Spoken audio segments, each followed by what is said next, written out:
Well, let's talk furlough. There's that word again that we're all now experts on. Now, many workers who've been furloughed are back at work this week. But for those yet to return, there's the new flexible furlough that Rishi Sunak announced. And those rules could help some small and medium-sized businesses in our area. Nicky Jolley is with us once again from HR Today in Darlington. Thanks again for your time. Nicky, you keep coming back to try and piece together and decipher what all these employment rules are. So do appreciate you joining us once again. You all right? No, I'm great. Thank you for having me back again. Yes, they released a lot, didn't they, over the weekend, which was great. 5:30 on a Friday night for us to decipher. We were so delighted. Yeah. Let's start with flexible furlough, if you don't mind, Nicky. Can you decipher that one for us, first of all? Good luck, yeah. From the 1st of July, as long as your employees have previously been furloughed, that is the key. So if you've never furloughed before, your employees must have been furloughed for 3 weeks prior to the 1st of July. So the cut-off for that is the 10th of June.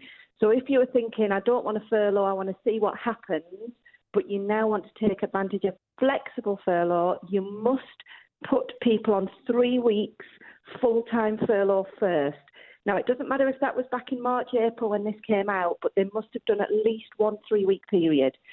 If they do that, from the 1st of July, you will have the flexibility to bring your employees back on a flexible basis. So, for example, you could bring them back for 2 days a week while your business builds up. You pay them 100% salary for the days that they work or the hours that they work, and the government will top up the other days that they don't work up to 80%. Yes, that's all clear. As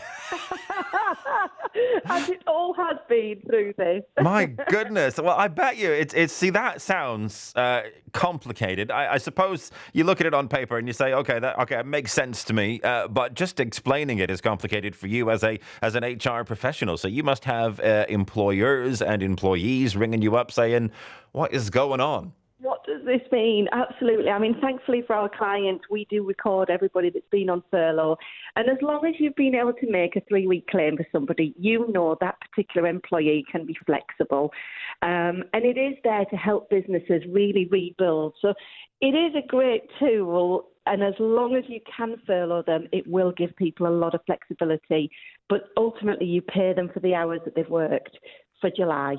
Right. Okay. So that's the flexible bit.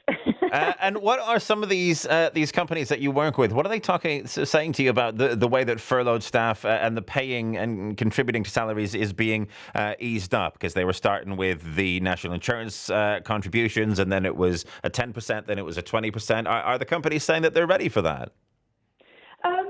A lot of them are saying it's better than nothing. So if we think when they first put furlough out, it was only for a couple of months, then they've extended it, and then they've extended it again. So majority of the companies that I work for are delighted that there's still that extra support.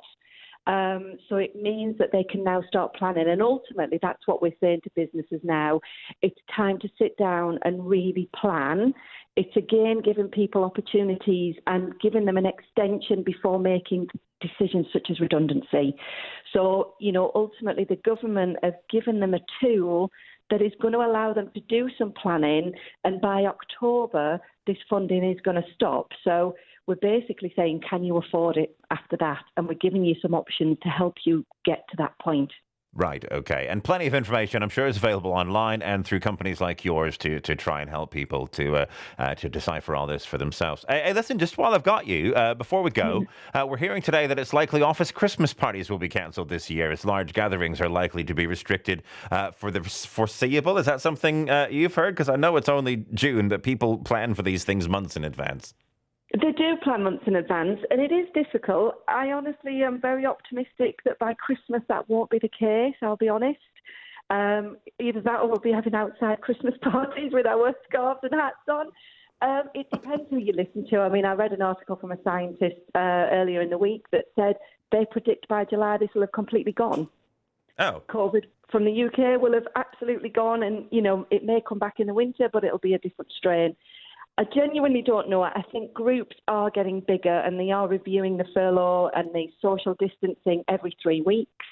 So I'm very optimistic and fingers crossed that Christmas parties will be back on. I've got to be honest. If you look at other countries, they are making social gatherings bigger all the time. Oh, people would be lost without my photocopying antics. I can tell you that much. They wouldn't know what to do with themselves at Christmas. The famous Anthony photocopy at the Christmas party there. We even have a humbug bar humbug Christmas letter, so don't forget that either. So, yeah, absolutely.